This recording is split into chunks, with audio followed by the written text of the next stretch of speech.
Yeah.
الفاتحة.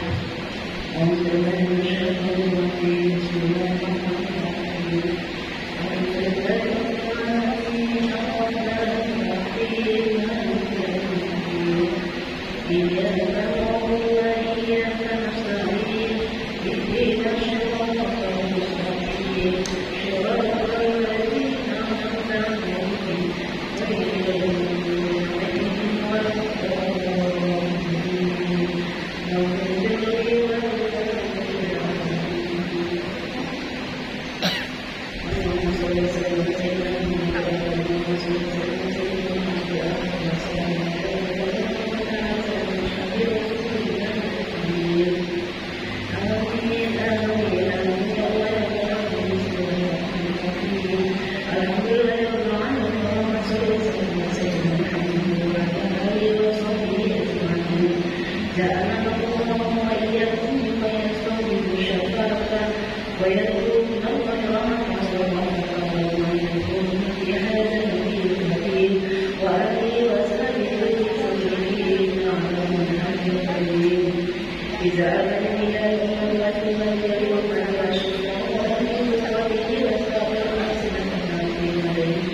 المغضوب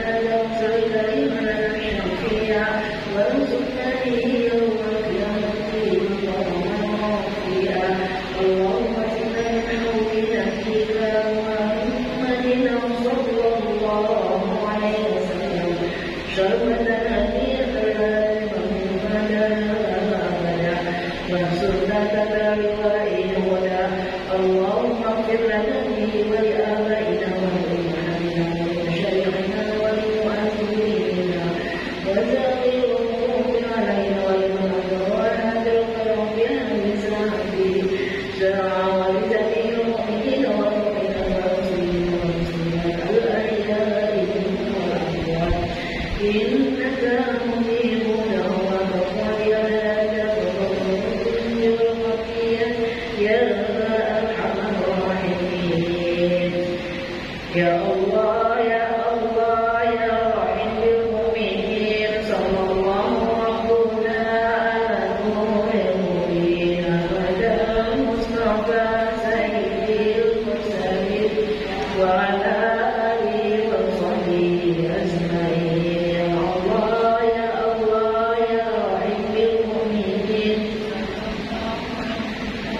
على النور المبين pada Mustafa Sayyidil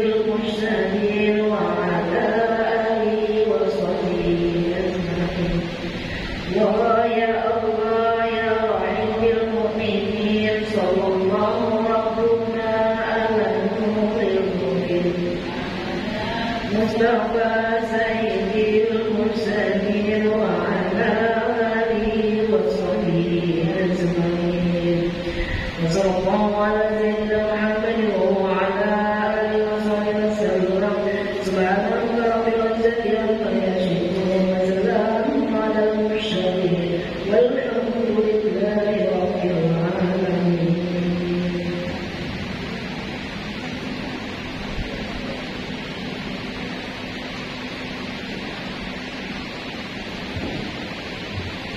Assalamualaikum warahmatullahi wabarakatuh. Ibu jemaah taklim ayat Masjid Belia Darussalam yang sama-sama dirahmati oleh Allah beserta pendengar Radio Jawa Darussalam dimanapun Anda berada yang tetap setia mengikuti kegiatan taklim kami di Masjid Belia Darussalam Samarinda. Sebelum kita mengikuti rangkaian tausiah pada pagi hari ini, kami sampaikan hasil salawatan pada hari Ahad kemarin pada tanggal 27 November 2022 telah kami terima sebesar 329 rupiah. Kami atas nama pengurus yayasan Masjid Raya Samarinda mengucapkan terima kasih atas infak dan sedekah yang sudah diberikan dan mendoakan semoga kita semua tetap diberikan kesehatan, dipanjangkan umur, rezeki yang berlimpah dan pahala yang berlimpahkan kepada Allah Subhanahu wa taala. Amin. Allahumma amin. Selanjutnya kepada jemaah yang ingin berinfak atau berwakaf untuk kegiatan pembangunan madrasah Masjid Samarinda sebesar 400.000 meter persegi bisa menghubungi kami sekretariat Masjid Darussalam Samarinda jalan ke Jalan Isi nomor 1 Samarinda. Selanjutnya para jemaah yang ingin menyumbang kue untuk kegiatan Majelis Taklim Ayat Masjid Darussalam Samarinda bisa menghubungi saya Bapak Erni atau Ibu Masriah, Ibu Lisawati atau Ibu Lisawati. Selanjutnya kami informasikan ceramah agama pada pagi hari ini insya Allah akan disampaikan jam 10.00 sampai jam 10:45 waktu Indonesia bagian tengah. Kemudian dilanjutkan dengan pembacaan doa haul oleh Ustaz Haji Zainuddin Islami. Kemudian jam 11 sampai jam 12.00 waktu Indonesia bagian tengah, insya Allah kita akan mengikuti kegiatan pembelajaran tahsin di lantai 2. Oke, jemaah sekalian, selanjutnya langsung saja kita ikuti rangkaian tausiah pada pagi hari ini yang insya Allah akan disampaikan oleh Al-Mukarram Bapak Ustaz Haji Zainuddin Islami. Untuk itu kepada beliau waktu kami bacakan. Allahumma sholli ala Muhammad.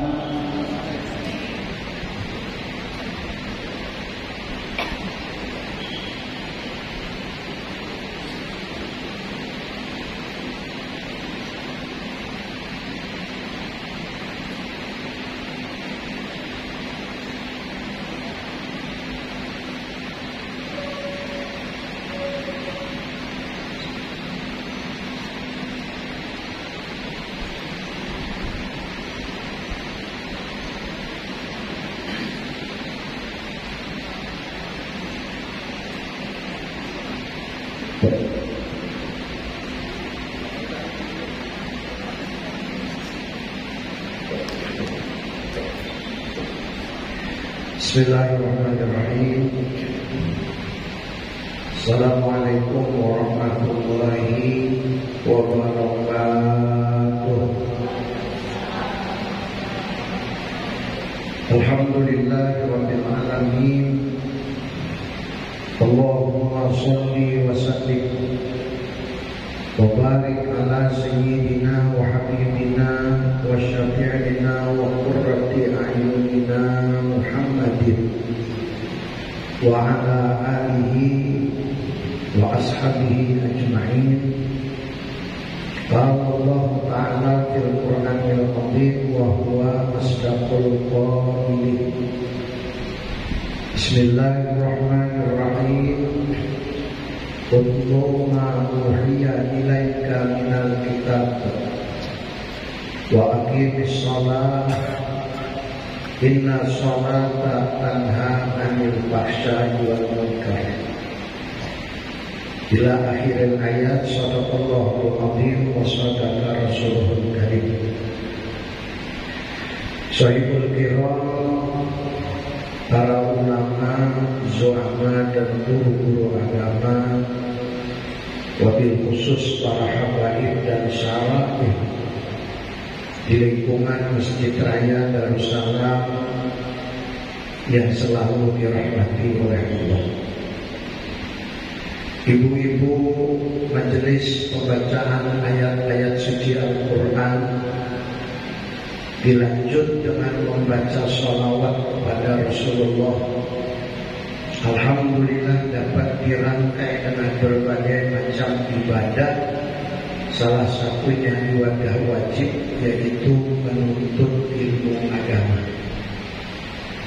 Mudah-mudahan kita semua mendapatkan rahmat, mendapatkan berkah dan ridhonya Allah, dan kita nanti dikumpulkan di dalam surga Allah. Amin. Patut kita bersyukur kalau di kesempatan yang sangat baik ini kita dapat menyisihkan sebagian waktu untuk hadir di majelis ilmu. Ternyata kesempatan itu, mohon maaf, tidak diberikan Allah kepada semua hamba-Nya. Begitu ada kesempatan, mampu tak dia menyisihkan waktu. Begitu ada undangan untuk menuntut ilmu agama, untuk melaksanakan kewajiban, dapat tak dia hadir di dalamnya. Begitu dia mampu hadir di majelis seperti ini, patut bersyukur karena banyak sekali yang dia dapatkan. Saya ulang, selalu sampaikan, setiap di kesempatan saya selalu sampaikan. Orang yang hadir ke majelis ilmu, yang duduk di majelis ilmu, Allah kasih pahala sebesar sholat sunat 1000 rakaat. Kalau di rumah tidak mungkin ibu bisa lakukan. Jangankan 1000 rakaat, 100 rakaat saja belum tentu terlaksana. Kadang-kala rawatib yang 2 rakaat, 4 rakaat sering ketinggalan. Dengan ibu duduk di majelis seperti ini, Masya Allah, pertama Allah kasih pahala 1000 rakaat sholat sunat. Lalu yang kedua, Allah kasihkan rahmat. Hidup ibu dipenuhi dengan rahmat Allah. Nabi katakan wa ghasyatuhumur rahmah, kehidupannya diliputi oleh rahmat Allah.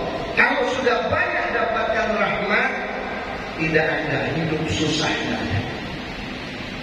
Mohon maaf, bicara tentang susah dan senang yang di dunia, jangan selalu arahnya finansial. Saya juga sepakat, saya juga setuju orang banyak duit itu bisa senang, tapi tidak semua orang yang banyak duit pasti senang, belum tentu. Karena harta tidak jadi jaminan untuk seseorang bisa senang, bisa tenang, bisa bahagia, kecuali hatinya juga tenang dan tenang. Bagaimana supaya hati kita tenang, supaya hati kita tidak pernah galau? Sering-seringlah mendapatkan rahmat Allah. Salah satunya duduk di majelis ilmu seperti ini. Alhamdulillah. Kemudian patut pula kita bersyukur kalau kita masih dapat menggunakan umur yang tersisa. Wabil khusus bagi ibu-ibu yang sudah usia lanjut, jar banjar lanjut segala-galanya sudah. Artinya sudah tidak lama lagi, umur kita sudah tidak lama. Kalau kita ambil secara umum, umur umat Nabi Muhammad berapa? Antara 60 sampai 70. Kalau usia sudah mencapai 70 tahun, sisanya tinggal bonus. Harusnya yang tersisa ini banyak ibadah, bukan banyak sia-sia. Kenapa saya katakan begitu? Karena umur itu tidak ada baunya. Masa akhir ajal tidak ada tandanya. Tidak ada yang pernah tahu kapan dia berakhir, kapan kehidupannya berakhir, kapan Allah perintahkan malakal maut, tidak ada yang tahu. Oleh sebab itu banyak-banyak isi dengan ibadah. Ketika kita mampu melakukan, ucapkan kalimat Alhamdulillah. Kemudian yang kedua, setelah kita mampu mensyukuri nikmat Allah, setelah kita mampu membuktikan bahwa kita hamba yang bersyukur kepada Allah, lengkapilah rasa syukur itu dengan sholawat kepada Nabi. Karena sudah sering disampaikan oleh para ulama, bahkan berteriak ulama menyampaikan sholawat amaliyah yang luar biasa. Sholawat adalah amaliyah yang dahsyat. Guru saya mengatakan sholawat itu amaliyah yang paling top di dunia setelah Al-Quran. Jadi kalau hidup tanpa sholawat, bahaya. Saya berani katakan bahwasanya sholawat itu wajib, terutama di dalam sholat. Kalau sholatnya ketinggalan sholawat, maka sholatnya tidak sah. Banyak-banyak bersolawat kepada Nabi, niscaya hidup kita akan disapati oleh Nabi. Banyak-banyak bersolawat kepada Rasulullah, niscaya hidup kita tidak pernah susah, tidak pernah gelisah, hidup kita tidak akan pernah keluh kesah. Kenapa? Hidup kita diliputi dengan syafaat Rasulullah. Solawat yang mana yang harus kita amalkan? Yang menurut ibu mudah, yang menurut ibu gampang. Tidak usah mempersulit diri deh. Kalau salawatnya agak ribet, tidak usah ya. Yang sederhana, Allahumma sholli ala Sayyidina Muhammad. Yang lebih ringkas lagi, sallallahu ala Muhammad. Jangan lagi disingkat setelah itu ya. Kalau disingkat lagi habis sudah. Muhammad mana? Minimal sallallahu ala Muhammad. Barang siapa yang mengamalkan sholawat setiap hari, Allah akan memudahkan urusannya. Bahkan Rasulullah pernah katakan, "Aktsiru minas sholati alayya, fa innahu tudriku ghadabal jabbar wa tuhinu kaidas syaitan." Atau kama qala sallallahu alaihi wasallam. Kata Nabi, banyak-banyak bersolawat kepadaku, karena sesungguhnya solawat itu dapat meredam murka Allah. Solawat itu melemahkan tipu daya setan.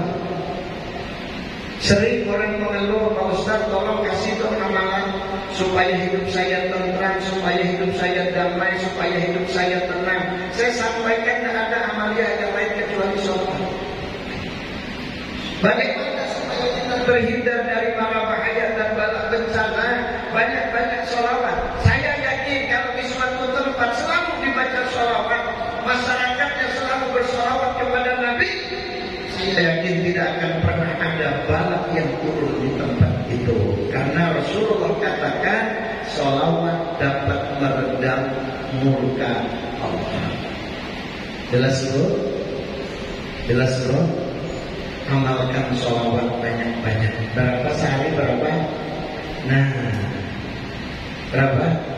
2 kali penyamaran, 2 kali. 2.000 sehari, ya. 6.000 kan kayak apa? Bagus.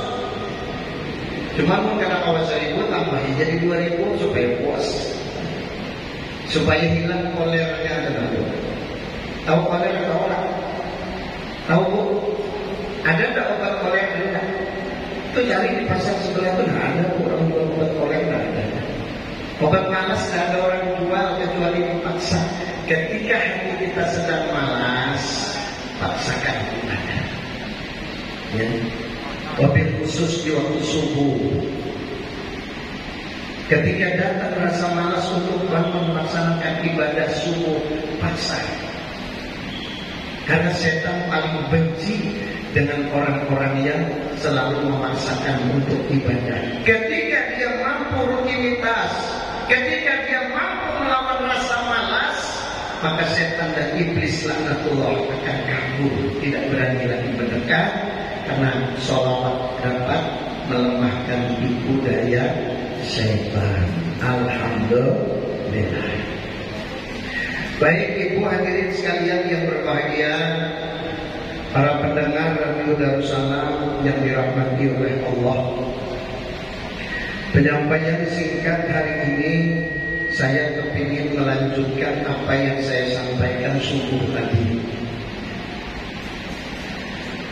Subuh tadi sudah saya sampaikan bahwasannya orang yang kepingin sholat minimal dia paham tentang 12 perkara yang terkait di dalamnya. Salah satunya adalah ilmu.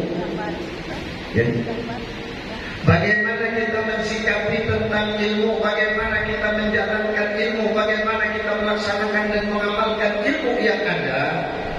Semua tadi sudah disampaikan. Pertama, bicara urusan sholat, begitu mendengar suara adzan, minimal kita dengarkan dengan baik. Begitu kita mendengar suara adzan, seakan-akan ini adalah pengumuman huru hara hari kiamat.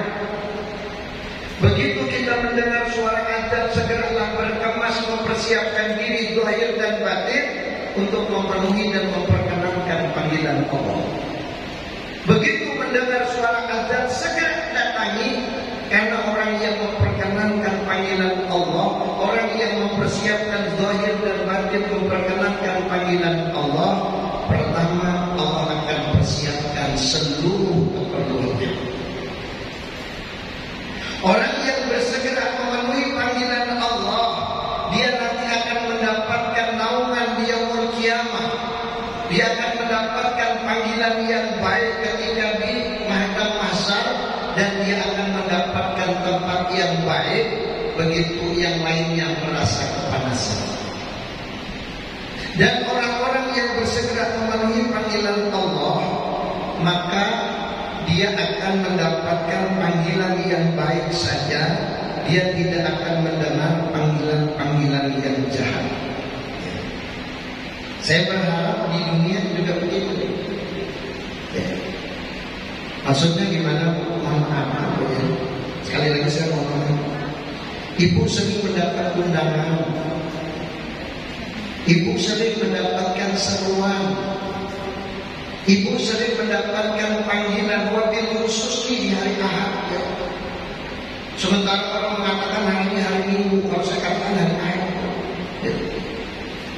Di hari Ahad ini banyak sekali acara. Hari ini banyak umat Nabi Muhammad yang sedang terlena di berbagai macam acara. Alhamdulillah, ibu tidak terlibat di dalamnya, melainkan ibu hanya mendengarkan panggilan yang baik saja. Artinya apa?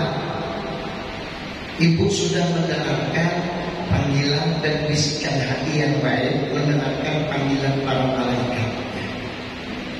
Saya tidak mengatakan semua yang di luar sana jelek, tidak. Oh, mohon maaf ya. Tidak semua kegiatan di luar itu jelek, tidak. Hanya kadang-kala banyak orang yang terlena dengan kegiatan hari Ahad, Masya Allah, kadang dicampur dengan perbuatan maksiat. Sementara ibu memenuhi panggilan Allah. Ibu berada di tempat ibadah, di rumahnya Allah. Ibu sedang meraup sekian banyak pahala dan kebaikan dari Allah. Nanti pulang ke rumah pun akan menempatkan rahmat di masing-masing rumah ibu. Alhamdulillah. Nah, jadi barang siapa yang suka memenuhi panggilan Allah ketika mendengar suara adzan, bersegera dia mendatanginya, maka nanti akan segera pula dia meniti siratal mustaqim, kadang-kala seperti kilat menyambar. Sudah saya sampaikan semua tadi. Nah, sekarang kita lanjut lagi. Apabila datang kepada tempat bersuci daripada hadas, maksudnya tempat wudhu, maka janganlah lalai engkau daripada hatimu dan bersungguh-sungguhlah engkau mensucikan baginya dengan taubat dan menyesal atas barang yang taksir daripada ibadah. Apa itu taksir dalam hal ibadah? Taksir itu bahasa Arab, bahasa kitanya kurang. Ya. Saya kasih gambaran sederhana, ya. Gambaran yang tidak bisa kita pungkiri, gambaran yang tidak bisa kita hindari, dan harus kita jadikan bahan renungan, kita garis bawahi. Mohon maaf, Rasulullah itu tidak pernah tidak bangun tengah malam. Setiap malam Rasulullah bangun, setiap malam Rasulullah ibadah. Sepertiga malam yang akhir selalu diambil oleh Rasulullah, tidak pernah terlewat seumur hidupnya. Sampai-sampai disebutkan di dalam Sahih Bukhari nomor 1002, ya. Kalau tidak salah nomornya 1002 Sahih Bukhari, ya. Siti Aisyah bukan komplain, cuma bertanya kepada Nabi, ya Rasulullah, engkau kan orang yang maksum. Ya Rasulullah, engkau adalah manusia yang terjaga dari berbagai macam kesalahan. Engkau adalah seorang manusia yang tidak pernah melakukan perbuatan dosa. Engkau adalah seorang manusia yang dijamin oleh Allah masuk surga. Kenapa ya Rasul, engkau masih melakukan ibadah sampai bengkak kakimu? Jelas. Siti Aisyah itu tanya kepada Nabi karena melihat Rasulullah kakinya bengkak. Ya. Kaki Rasulullah sampai bengkak setiap malam ibadah. Beliau melakukan sholat tahajud sampai kakinya bengkak. Bertanya Siti Aisyah, ya Rasulullah, apa yang engkau cari? Padahal engkau sudah dijamin masuk surga. Apa jawaban Rasulullah saudara? Apalam takun abdan syakur. Apalam takun abdan syakur. Tidak bolehkah kata Rasulullah aku menjadi hamba yang bersyukur? Tidak bolehkah wahai Siti Aisyah aku menjadi umat yang bersyukur? Karena aku sudah diberikan rahmat sedemikian rupa, diberikan oleh Allah segalanya. Wajar kalau aku bersyukur kepada Allah, kata Nabi. Ini gambaran. Orang seperti Rasulullah masih mau sholat tahajud sampai bengkak kakinya. Kita gimana? Bengkak mata, bangunnya jam 9, bengkak mata. Nah, kita Nabi bukan, Rasul juga bukan, waliullah juga bukan, orang alim juga bukan. Mohon maaf, di pondok pesantren saja belum pernah. Amal ibadah kita masih kurang, makanya kata Syekh Abdul Rahman Siddiq, ketika kita mensucikan diri di dalam wudu, hendaklah segera kita bertobat kepada Allah atas taksir dalam ibadah. Maksudnya kurang. Jelas kok? Belum beri gambaran. Abah kumpul yang insya Allah kita tanggal 3 Februari haulnya sudah dibuka, sudah pasti, ya. Sudah dinyatakan bahwasanya haul kumpul insya Allah tanggal 3 Februari dilaksanakan, ya. Artinya tahun ini dibuka sudah, setelah 2 hari atau 2 tahun sudah libur, ya. Saya tidak bisa bayangkan haulnya nanti bagaimana. Kalau dulu 3-4 juta manusia, mungkin 5-6 juta manusia yang akan datang. Ini kita yang punya loh, Bu, ya. yang mengandung jasadnya almarhum Abah Sokopul tanah Kalimantan, tanah Borneo. Diberkahi oleh Allah Ta'ala kita dengan mengandung jasadnya beliau. Kenapa? Wali Allah yang sudah tidak diragukan lagi kewalian. Bahkan kelas haulnya tidak lagi nasional, tidak lagi Asia, selain dunia kelasnya. Ini luar biasa. Nah, jadi beliau itu kenapa mendapatkan kelebihan seperti itu? Salah satu gambaran, mohon maaf ya, beliau itu kalau sudah masuk kamar ibadah, berzikir minimal 14.000 kali sehari semalam. Sholawatnya rata-rata 20 sampai 50.000 kali. Dalailul khairat sehari semalam 2 khatam. Al-Quran 30 juz, 114 surah, 6.666 ayat beliau baca semalaman satu khatam. Babat kita mah Masya Allah. Nah, kadang-kadang kalau sudah di hadapan ini dan tahan aja 3 jam ya. Coba buka Al-Quran 3 jam dapat berapa? Bisa berapa juz dapat? Cuma oleh ya Allah. Betul kan? Betul ya? Ini gambaran Rasulullah seperti itu.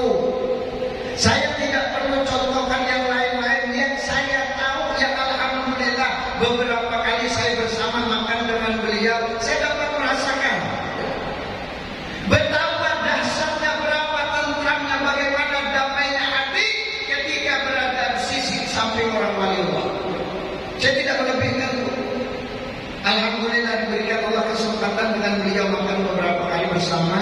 Masya Allah, saya tidak bisa gambarkan betapa luar biasanya.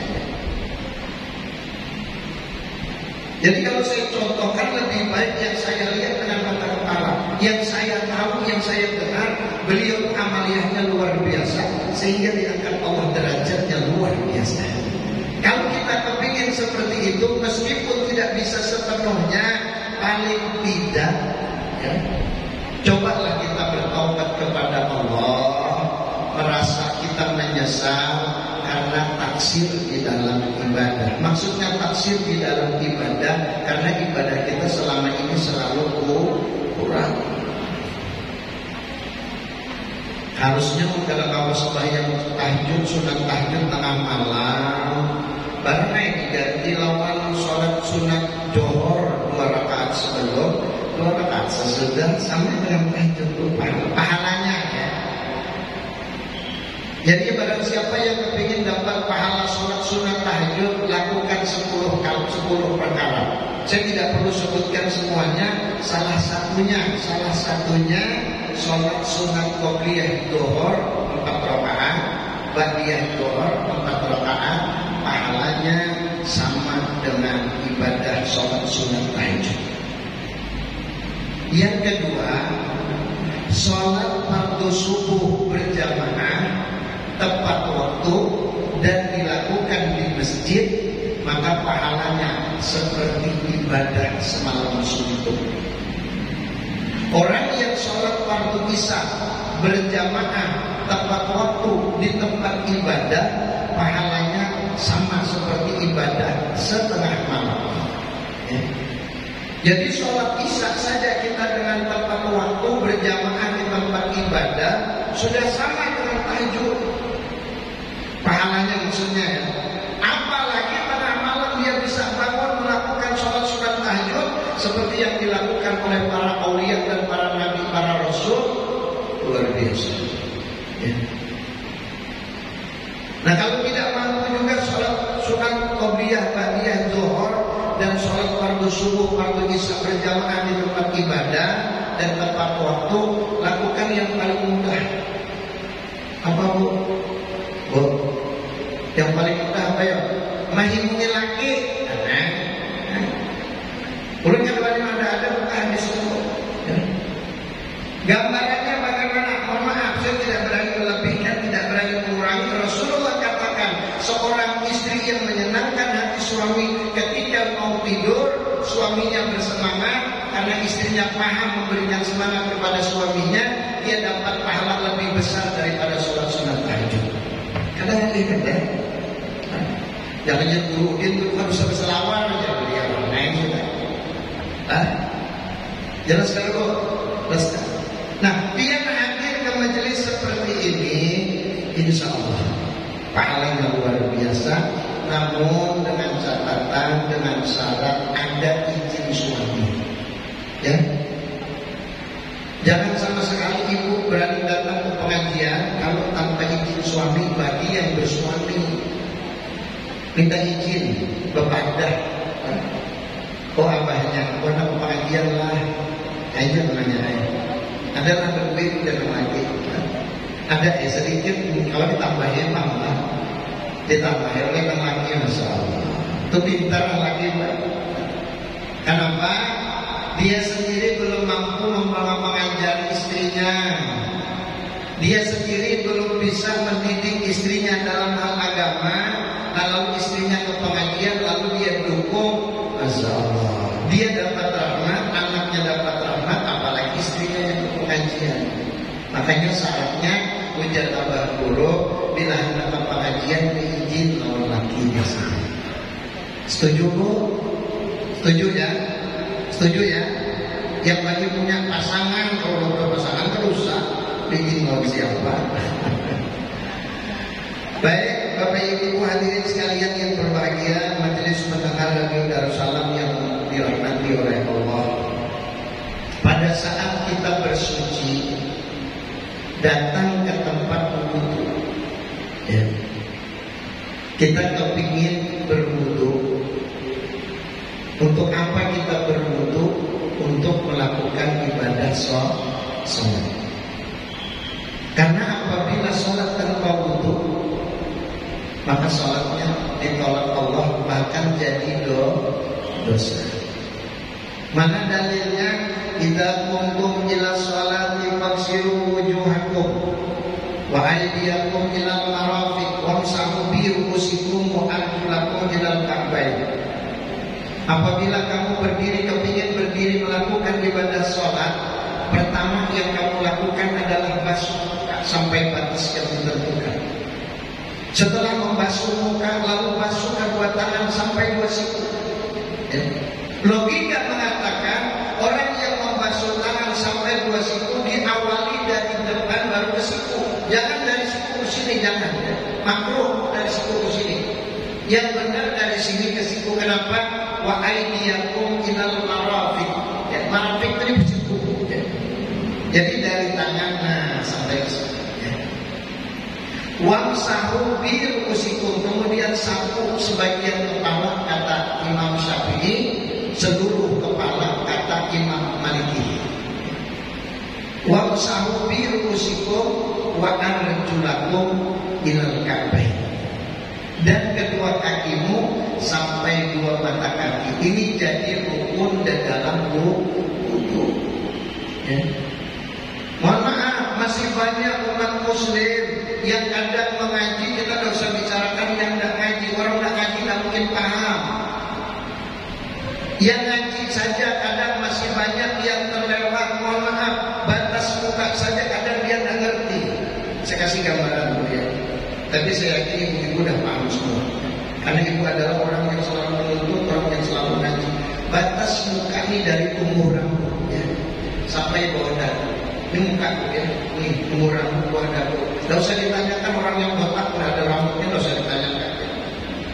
Artinya dari umur rambut sampai bawah dagu, dari pasak telinga kanan sampai pasak telinga kiri putar, wajib basah.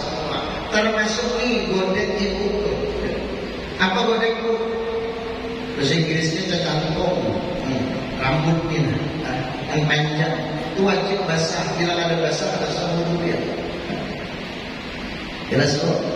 Keluarkan biar berjilbab, biar bertutup nih, bila menutup keluarkan ini rambut yang panjang ini.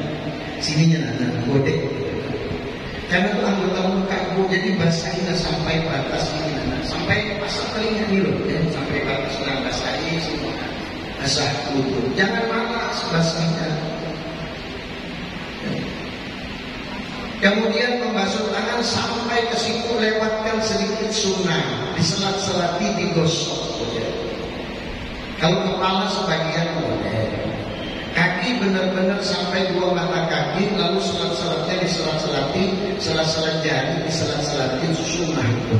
Khawatir kalau ada yang tidak basah. Sebab apabila tidak basah, jelas wudunya tidak sah. Nah, jadi sekali lagi wudu harus sesuai syarat wudu.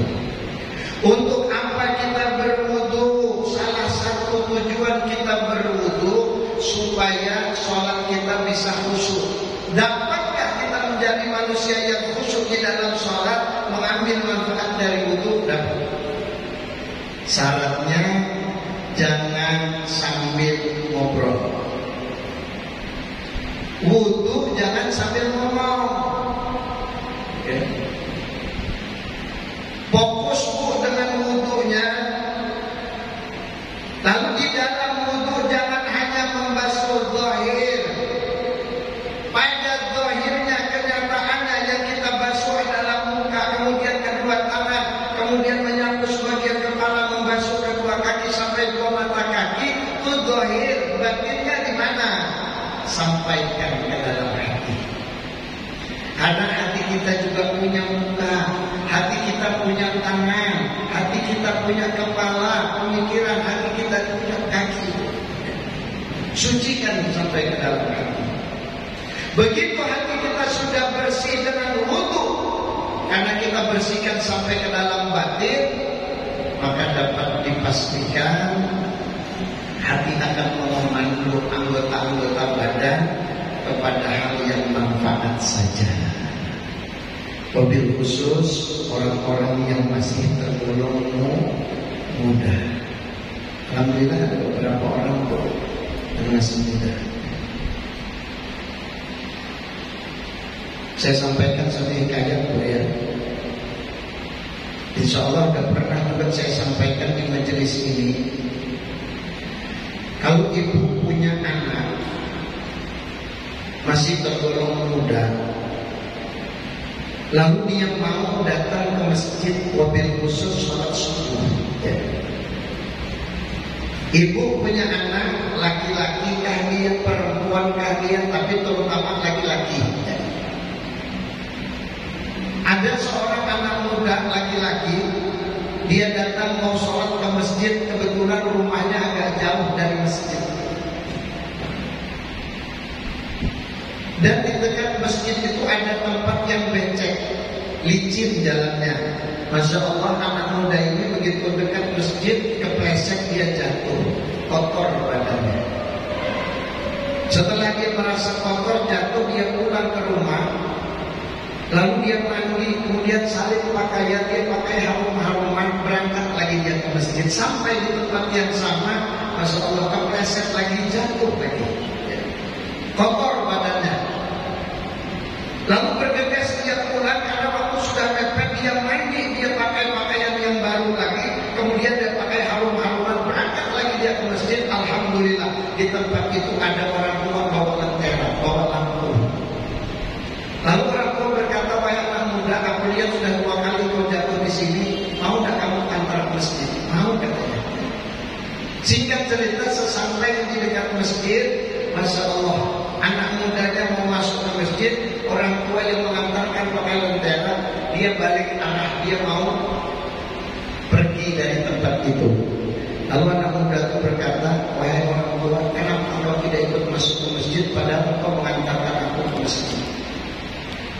Lalu apa jawaban orang tua? Wahai anak muda, tahukah engkau, aku ini adalah setan, katanya. Setan itu mengantar dia ke masjid. Kenapa sampai setan mengantar dia ke masjid? Karena tahukah engkau, wahai anak muda, ketika engkau jatuh sekali, aku yang dorong, kata setan. Kenapa engkau jatuh 2 kali? Aku yang dorong, kata setan. Nah, tapi anehnya, hebatnya, setelah engkau jatuh dorong, engkau pulang mandi, salin pakaian, pakai harum-haruman, engkau berangkat lagi. Padahal, wahai anak muda, tahukah engkau, ketika engkau berangkat ke masjid saja, dosa kedua orang tuamu sudah diampuni Allah. Begitu engkau berangkat ke masjid, kedua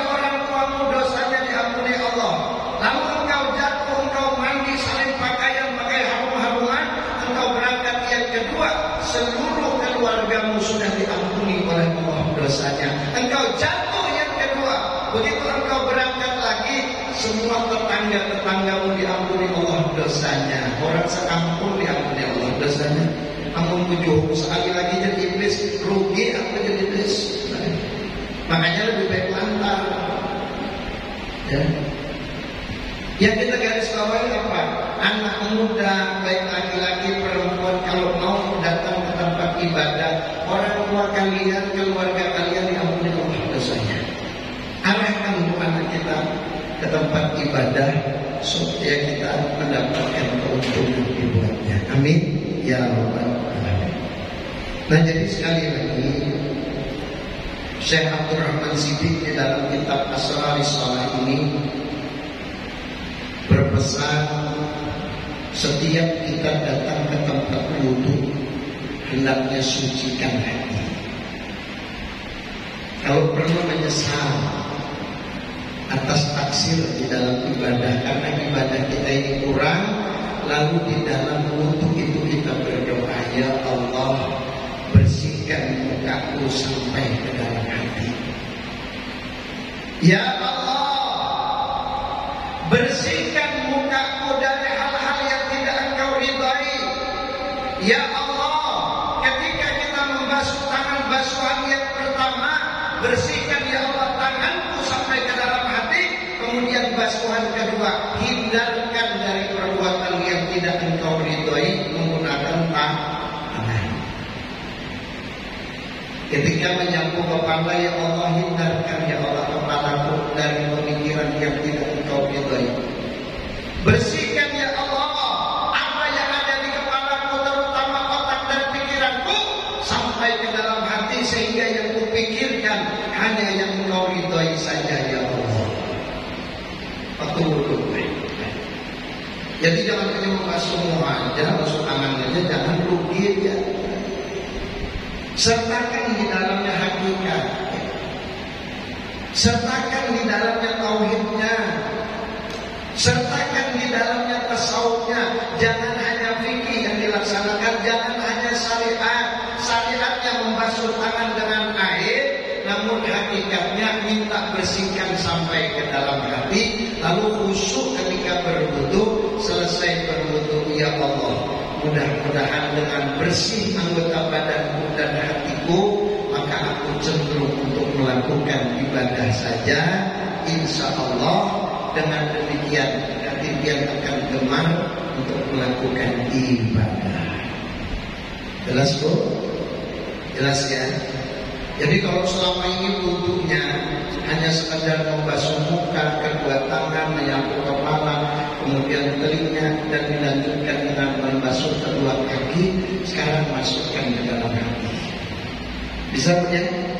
Mudah kok, asal mau mudah. Jadi basuhan pertama apa yang sampai masukkan, basuhan yang kedua apa yang sampai masukkan, basuhan yang ketiga apa yang sampai harus masukkan ya. Ada di dalamnya doa. Jadi khusyuk kita pun tidak usah pikirkan yang lain. Makanya kata Rasulullah, makruh orang sholat atau orang wudhu sambil ngomong. Selesai wudhu, supaya sholat kita bisa khusyuk, berjalan dari tempat wudhu di mana? Sudah sana Bu ya. Nah, sampai berjalan ke sini tidak usah ngobrol. Jangan sambil berpendek. Kadang-kadang kurang bisa batik. Mengisahkan orang satu kali baru wudhu, hanya membersihi diri, harus bersih orang, hanya untuk dibasuh. Hanya baku umur di dalam wudhu itu membersihi dosa yang ada di untung. Membasuh muka berarti membersihkan dosa yang ada di muka kita. Makanya kata guru saya, makruh kalau disapui bekas wudhu. Biarkan sekering-keringnya. Orang yang habis wudhu biasanya ada rasa kayak apa ya? Apa ya? Bahasa Inggrisnya keringiman. Rasa kayak ada yang merontok. Biarkan wudhu dosa kita rontok. Ya. Jadi tidak usah disapui dulu, biarkan dia kering. Kenapa? Min asari wudhu itu akan dikenal oleh Rasulullah, akan menjadi cahaya nanti di hadapan Allah. Ya. Jadi jangan disapui. Berjalan dari tempat wudu ke tempat ibadah, usahakan jangan ngobrol, jangan sambil ngomong, kecuali banyak-banyak istighfar supaya ibadah kita jadi khusyuk. Ada waktu? Ya, tinggal 5 menit Bu. Mau tanya jawab, mau lanjut? Mau tanya jawab, apa lanjut? Lanjut ya. Baik, saya lanjutkan sedikit lagi ya. Jadi kesimpulannya, ketika kita datang ke tempat berwudu, maka janganlah lalai engkau daripada hatimu dan bersungguh-sungguhlah engkau mensucikan baginya dengan taubat dan menyesal atas barang yang taksir daripada ibadah. Supaya hati kita gemar untuk melakukan ibadah, dapat menutupi kekurangan-kekurangan dalam hal ibadah, usahakan ya, benar-benar kita berusaha menutupinya. Saya kasih contoh, selalu saya sampaikan di setiap majelis. Kalau kita sudah merasa kurang, kita merasa taksir, kita merasa banyak melalaikan kewajiban kita dalam ibadah sholat, ada kesempatan segera dipotong. Ya, segera dipotong. Bagaimana cara memotongnya? Cari waktu yang luang. Setiap kesempatan boleh kita memotong. Sering orang tanya, Pak Ustaz, ada nggak dalilnya? Bisa bukakan dalilnya. Ya. Satu hadis Nabi sahih, di dalam Sahih Bukhari disebutkan, selama hidup Rasulullah cuma 2 kali bangun subuhnya kesiangan. Selama hidupnya Rasulullah 2 kali saja beliau kesiangan sholat subuhnya, 2 kali saja. Pertama pada saat perang Tabuk, dan yang kedua untuk Mekah. Ketika masuk kota Mekah, membuka Mekah lagi, Rasulullah ketiduran, kecapean, akhirnya bangun sudah terbit matahari. Waktu itu Rasulullah SAW sangat kecapean, lalu disuruh oleh sahabat untuk beristirahat dan tidur. Ternyata sahabat yang berjaga tertidur juga. Akhirnya apa? Rasulullahnya bangun ya. Dan ketika Rasulullah bangun, matahari sudah terbit. Kemudian Rasulullah langsung melaksanakan sholat subuh dengan para sahabat dengan niatnya mengqadha. Tidak itu. Ya. Jadi dosa dikubris, dia orang mengatakan katanya qadha itu tidak ada. Silakan dia tidak ada, ini dalil terus. Sepakat ulama Syafi'i, Hanafi, Maliki, Hambali bahwasanya qadha wajib. Ada kesempatan qadha. Ya. Tujuannya apa? Bayar hutang. Masalah diterima dan tidaknya itu urusan Allah. Jangankan kita yang qadhaan, sholat yang kita lakukan secara tepat waktu pun belum tentu diterima Allah, apalagi qadhaan. Siapa yang tahu sholat kita diterima? Tidak ada kecuali Allah. Yang penting tak ada etikat baik itu. Merasa kurang dengan ibadah, merasa banyak belum meninggalkan ibadah sholat, ada kesempatan bayar hutang sholat. Namanya qadhaan. Jelas Bu ya? Jelas Bu ya? Kapan kita mau qadha? Silakan, ada waktu kesempatan, selesai sholat fardu, qadha fardunya. Selesai sholat fardu, qadha fardunya. Maksudnya apa? Kalau johor, sesudah johor boleh, sebelum juga boleh. Kalau asar, usahakan sebelum saja. Ya. Jangan mengqadha asar sesudah. Karena masih ada hukum di dalam fikih, sesudah asar itu waktu tahrim, haram kita sholat di situ. Ya. Tapi ada juga yang mengatakan boleh, qadhaan boleh. Di dalam Sabilul Muhtadin saya pernah baca, kata Datuk Kelampayan boleh kalau kita memang penting mengqadha lakukan sesudah asar. Tapi kalau ada waktu lain tidak usah sesudah asar. Kalau sholat maghrib sebelum mengqadha boleh, sesudahnya juga boleh. Isya juga begitu, sebelum Isya atau sesudah Isya. Kalau subuh, usahakan sebelum sholat fardu subuh kita qadha dulu subuhnya, utamakan dulu qadhaan baru yang sunnah. Kalau saya boleh sarankan, terserah ibu deh. Kalau saya pribadi ada kodokan Muhammad, saya utamakan kodokan dulu karena kodokan wajib. Kalau sunnah itu namanya sunnah. Sebesar apapun perbuatan sunnah tidak bisa mengalahkan yang wajib. Ya. Nah kita mengkodok hukumnya wajib, sementara sunat itu tetap hukumnya sunat. Utamakan yang wajib baru yang sunat. Ya. Yang kedua, sering orang melakukan ibadah pengajian. Namanya yang pentingnya wiridan atau pengajian. Penting pengajian karena mengaji itu hukumnya wajib, menuntut ilmu hukumnya wajib, sementara sholat sunat tetap sunat, wirid juga sunat. Makanya biasanya kalau pengajian habis maghrib sampai isya, wiridnya selalu dipendekin. Kenapa? Penting mengajinya, karena hukumnya wajib. Jelas kok? Cukup ya? Meskipun banyak yang harus saya sampaikan, namun waktu yang membatasi kita, saya cukupkan sekian. Insyaallah kita lanjut pada pertemuan-pertemuan yang akan datang. Mudah-mudahan kita semua selalu disehatkan oleh Allah, dan mudah-mudahan dengan hadir di majelis yang mulia ini kita semua diberkahi dan diridhai oleh Allah. Dengan hadirnya di majelis yang mulia ini, mudah-mudahan seluruh penyakit kita diangkat oleh Allah, dan seluruh keluarga kita dijaga oleh Allah. Dan mudah-mudahan dengan kita hadir di majelis yang mulia ini, nantinya kita dikumpulkan bersama-sama Nabi di dalam surganya Allah. Amin ya rabbal alamin. Bismillahirrahmanirrahim. Nabi wa alim Nabi wa bismillahirrahmanirrahim. Bismillahirrahmanirrahim. Iyyaka na'budu wa iyyaka nasta'in ihdinas siratal mustaqim. Ghairil maghdubi 'alaihim waladdallin. Yuk khusyukkan hati sejenak, angkat tangan. Kalau perlu kita tundukkan kepala, kita pejamkan mata, kita kosongkan pikiran kita sejenak. Kita memohon, meminta, berharap hanya kepada Allah. Mudah-mudahan apa yang kita inginkan dikabulkan oleh Allah, terutama kesusahan kita segera dihilangkan oleh Allah. Bismillahirrahmanirrahim. Alhamdulillah Rabbil Alamin. Allahumma salli wa sallim wa barik ala sayyidina wa habibina wa syafi'ina wa qurrati a'yunina Muhammadin wa ala alihi wa ashabihi ajma'in.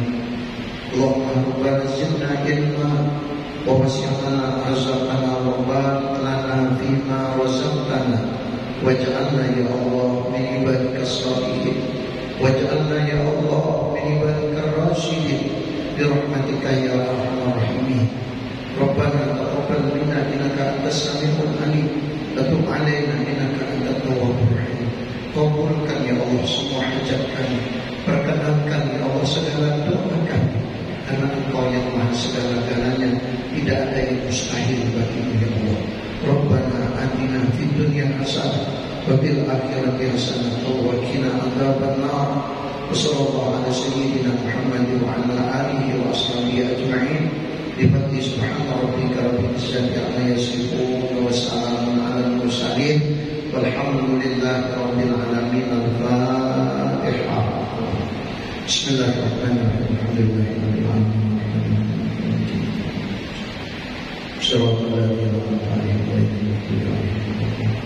Sekali lagi pun kita angkat tangan berdoa khusus untuk keluarga kita yang sudah meninggal dunia, khusus bagi ibu-ibu yang hadir, bapak ibu yang mendengarkan lewat siaran radio Darussalam. Semua keluarga yang sudah meninggal kita doakan semoga mendapatkan tempat yang layak di sisi Allah. Mudah-mudahan dimudahkan segala urusan kuburnya oleh Allah, dan diluaskan, dilapangkan oleh Allah kuburnya, dimudahkan urusan akhiratnya oleh Allah, dan mudah-mudahan semuanya dimasukkan ke dalam surga Allah. Bismillahirrahmanirrahim. Alhamdulillahirabbil alamin. Allahumma shalli wa sallim wa barik ala sayyidina wa nabiyyina wa maulana Muhammad wa ala alihi wa sahbihi ajma'in. Allahumma ij'al wasiyyati wa barik wa taqabbal sallallahu alaihi wa sallam wa maqula min qawli la ilaha illallah wa sallallahu alaihi wa sallam wa